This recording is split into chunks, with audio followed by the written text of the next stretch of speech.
হাসপাতালে চিকিৎসকদের গড় হাজিরার বিষয়টি নিয়ে প্রশ্ন করতেই প্রথম দিন আবেদন জানালেন রায়গঞ্জের বিধায়ক কৌশিক চৌধুরী। আসছি আমরা বিস্তারিত খবরে। রায়গঞ্জ মেডিকেলের সঙ্গে যুক্ত সমস্ত চিকিৎসক, স্বাস্থ্যকর্মী সকলের উদ্দেশ্যেই প্রথম দিন রোগী কল্যাণ সমিতির মিটিং শেষে নিয়মানুবর্তিতা মেনে চলার আবেদন জানালেন রায়গঞ্জের বিধায়ক কৌশিক চৌধুরী। সোমবার দুপুরে জেলা শাসক বিবেক কুমার সহ সমস্ত চিকিৎসক সংগঠনের নেতৃত্ব এবং রায়গঞ্জ মেডিকেল কলেজ ও হাসপাতালের এমএসভিপি প্রিয়ঙ্কর রায় সহ সম্মানীয় ব্যক্তিবর্গ এদিন রায়গঞ্জ মেডিকেল কলেজ ও হাসপাতালের অগ্নি নির্বাপন ব্যবস্থা সম্পর্কে সাংবাদিকদের প্রশ্নের উত্তরে বলেন, বিষয়টি নিয়ে তিনি দেখবেন। এদিন রায়গঞ্জের বিধায়ক কৌশিক চৌধুরী আর কি বলেছেন শুনবো তার মুখ থেকে। নতুন সরকারের আমলে এই প্রথম আরকেএস মিটিং, সেখানে আমি এসেছিলাম। এখানে অনেকগুলো বিষয়ে খুব সুনির্দিষ্ট আলোচনা হয়েছে, সবগুলো মিডিয়ার সামনে এখনই বলার দরকার নেই।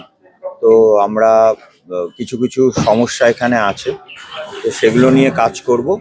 এবং যেটা বড় সিদ্ধান্ত হয়েছে, আমরা আমাদের যে লক্ষ্য, যে রায়গঞ্জের মানুষকে বা এই এলাকার মানুষকে বা এখানে যারা পরিষেবা নিতে আসেন তাদেরকে একটা সুন্দর পরিষেবা দেওয়ার জন্য আমাদের কিছু ভালো নির্দিষ্ট জায়গায় কাজ করতে হবে।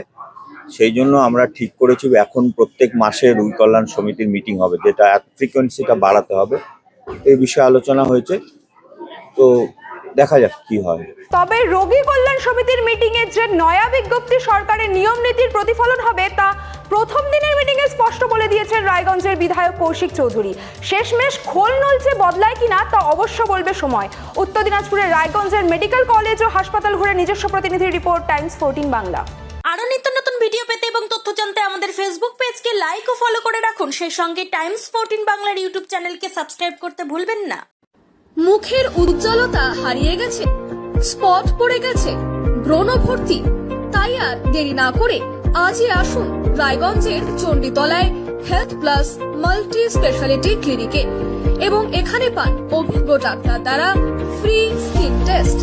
আরো বিস্তারিত জানতে যোগাযোগ করুন 9674895169 এই নম্বরে।